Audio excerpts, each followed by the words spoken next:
live in a very beautiful country. South Africa is so diverse. A lot of opportunities, dynamics, beautiful people. Our city is great. But as a mom and a wife, I do feel that there was a lot of opportunities that was taken away from my children because I live on the Cape Flats and I wanted better for my kids. I couldn't access the wonderful schools, or your model schools as we call it. So I still feel that there are some disintegration in terms of that. So I still live on the Cape Flats. It's not a bad place to be. It's what you make of your community and your country. So.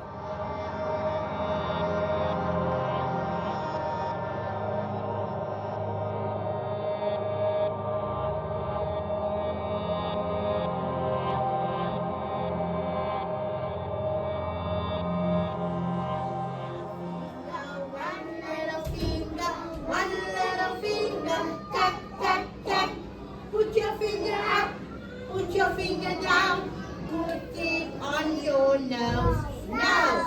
One little finger, one little finger, one little. Good afternoon. My name is Erika Jacobs. I'm the director at New World Foundation. We are a non-profit organization based in Lavender Hill. New World Foundation is a community development and skills and education center. We offer services from ECD to employment. We offer support services for people who have suffered trauma or who are needing support services in their family crises. We also have a schools-based program that supports young learners, and we have a safe house for women who are suffering abuse. I think what I appreciate of your visit is that you are willing to hear from us and you're willing to learn from us. I also hope that there is an ongoing interest and that you're not just coming past as tourists, but that the interest is one of how can we contribute in whatever way, whether it is with knowledge, whether it's with skill sharing, whether it is with supporting or facilitating access to resources, or whether it's just now and then to check in with us on how we're doing. Because I think for us it is important that we consolidate relationships and that the relationships are lasting and meaningful. And we love having Howard University visit us, and we would also like to have Howard University make a lasting impact on us.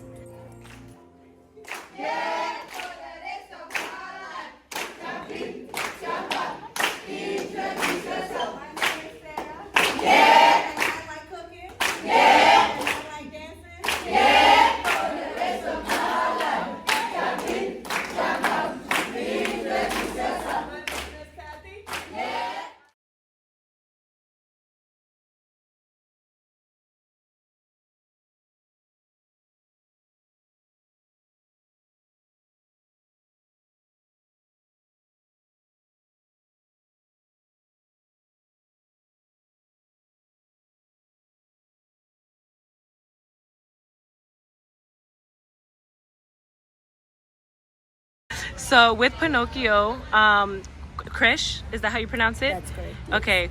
What do you hope to see come out of this center? Like, what is your aspiration for the future of this place? Well, first and foremost, obviously, to stay true to the legacy of our founder, our mother, Maggie Uvishongwe. Her heart and spirit is still very much in this place. The many children she's impacted over the years still remain. They still come back to come in and see the place that they began at. But more importantly, to grow as a sector in early childhood development, continue the impact that we have, and then grow into opening our primary school, because that has been a call from our parents. They would like to see their children walk the journey even further with us, which is testimony to the work that we do.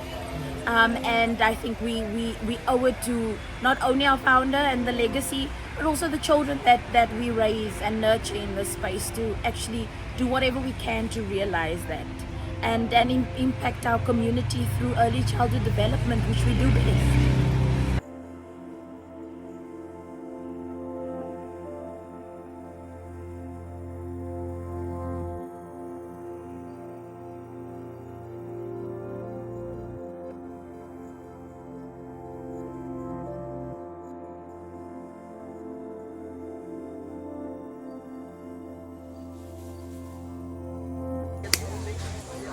No, you must make like this. So. Oh, okay.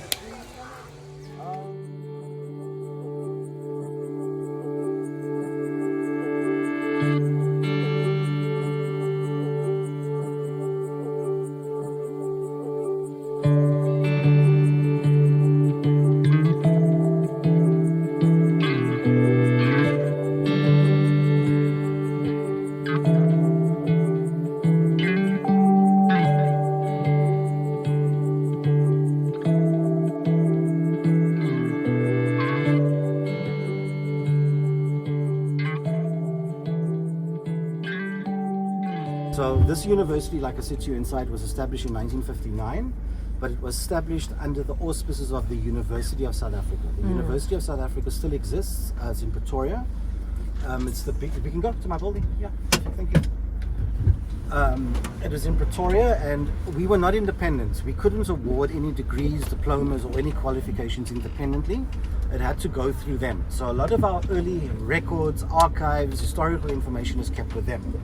So the same thing they did with black universities and Indian universities as well. We only became autonomous or independent since 1972, which is not a long time ago. And as we go along, I'll show you why that was. My name is Live, L-I-V-E. Okay. I'm from Stellenbosch. I go to third year social work at the University of the Western Cape. South Africa, man, diverse place, friendly people, but it can be dangerous. You know, you just need to know who you associate with. Yeah, it's a good place to have fun, man. Like, good place to learn about the history of black people, the culture of, not the culture actually, this thing of oppression, you know very well. And so that's why the country is like really so diverse, and people can easily come together at places like university, school. This is a picture of how South Africa used to look like in the apartheid days. All of these pictures, all of these colors, the green, the red, the orange, and the yellow, well, what they call homelands, apartheid homelands. Now, apartheid homeland is basically the same thing like you have in the USA with the Indian reservations or preservations for indigenous people. So what this means is that at that time, 20%, but they're less now, more 10% in today's terms, 10% of South Africa's population, the white people, gave 13% of South Africa's land to black people, which are 90% of the population. So they were only allowed to live in these places or countries, they called them, because that was their homeland. When European people, they made it in the history that when they arrived here, the black people arrived here at the same time. That was their justification, even though the black people arrived 1,000 years before them, and said, when you arrived in this territory, which we now call South Africa, you as a tribe, a black tribe, because we have 7 black tribes, different black tribes, this is where you went to go and live as your first country or your first homeland.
At the moment, Yeah. well, as a young democracy, as a country that comes from 300 years and more of laws based on racial classification. We are still at a crossroads. We are still trying to take ourselves out of that mindset of racial classification, out of those political engineering of racial classification, so that as we go forward, there is more employment for previously disadvantaged, more good housing, proper education for those that were previously advantaged, and so on and so on, just to improve in all these areas of life. Because still, as we say, we are past apartheid, but the ghost of apartheid is still haunting us strongly. You don't have to be some scientific, some sociologist, some political analyst to see that this country is still badly affected by the traces of apartheid. It's still there. It's very evident. Yeah, I think we are at that point now to still try and forge our way forward to really move out of apartheid situation. South Africa is a country founded in 1652, recognized by colonialists and imperialists, a multi-diverse country, a country that has really come full circle, a very diverse country, very similar to the USA, where we share the same history in colonialism with the Dutch and the British, and a progressive and a young country in the history of the world, and a valuable contributor to humanity and mankind, because the First Nations of the world came from South Africa, and we've grown up to recognize and celebrate and accept that. South Africa is not for the faint-hearted. We really need to understand how people function and the strenuous circumstances under which they live, to be able to, let's say, practice social work and to live here. So you have to have a sense of humor, and you have to accept and not judge in terms of people's culture and their habits and the way that they live. So if you've got that pat off and you can endure and, as I say, accept, then I think we've got so much to offer. In Cape Town, we have such beautiful surroundings, but we also struggle with not including people so that they can also share in our beauty. Yes, I may be painting a concerning picture, but I think that we have shown we can endure and that we have got resilience, and that and one day those very positive characteristics will rise up again. I think you guys have seen for yourself, we are a mixed culture, and there's a dish in the South African culture that we call potjiekos, and I feel like everything that we have, whether it's our culture, our food, our people, our language, it all get mixed together when you come to visit us, and we're all one melting pot of cultural differences that come together to show the world that South Africa isn't only the crime-infested place that people make it out to be, but when you actually get to know us and know our story and what transpired between then and now, you'll understand why I say we are potjiekos. No, I can't even do it in one word.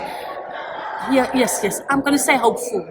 We have so much, but we see what we need, but we're hopeful. And hope drives, you know? Hope really drives. I believe in that. Man, especially with the upcoming elections, we really are suffering under the current government, like job security. It's not a lot of people having jobs. A lot of the highest rate that youth unemployment has been. I'm just urging people to vote EFF. It's like the only hope that youth has now. Hear the story. There'll be good and bad, but to see where the potential solutions could be that you could contribute towards, and take that with a warm heart when you finally get onto that plane. Please know that you are leaving behind a community that hasn't lost hope despite the circumstances, and that we'll hang on to that hope and continue to push forward with a great fight of impacting and changing society for the better. It's joy. It's a very surprising word, especially in 2024. We have so many challenges like load shedding and all of these other social issues. But something that you find is that South Africans are quite a jolly bunch. We make jokes about everything. It doesn't matter how serious it is. So yeah. I would say it's a perfect example of a paradox: beauty, hardship, green grass, drought, rich, poor, yeah, paradox. I hope that our strength, which we have, that's another description of South Africa, we are innovative, we're always hopeful, and I do hope that we will find creative ways to do better, also for our children. I think I want to first say that people are saying we have the most beautiful country in the world. We don't have the proof that it is the most beautiful country, but it is a beautiful country that we need to admit. But within that beautiful country, there are a lot of pain, a lot of sorrow, a lot of injustices that still has to be addressed. I'm a commissioner on the Commission for Khoisan Matters. It deals with the indigenous people of South Africa, who in this democratic society has not been recognized as yet. Only in 2019 was the act passed, and we are working on a process now to bring this group of indigenous people into our democratic society, because they were here first. And so we need to restore and bring South Africa into that just society. If you look at the pictures of South Africa, you can see beautiful, beautiful mansions. But not far from Cape Town Airport, you will also see Khayelitsha and what those conditions are like. So my hope for a new South Africa is, I have one wish, and I think it can work. If government will give every citizen a piece of land, only 500 square meters, and tell them build your own house, that will be a great beginning to bring the standard of living for the poor up. My colleague here, you can take a picture of him. He's Noah Mashlangu. His relative, as you know, was killed by the government. A young man, Solomon Mashlangu's relative. Yes, research that name. Wow. And you will find that many young people, I mean, even like myself, I was locked up in a prison. And that is what took me out of this country into the US. And there are many like me, but many people died. And many of them and their contributions have not been recognized. So my first hope is civil society. Can we build some strong civil society organizations?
I'm very grateful.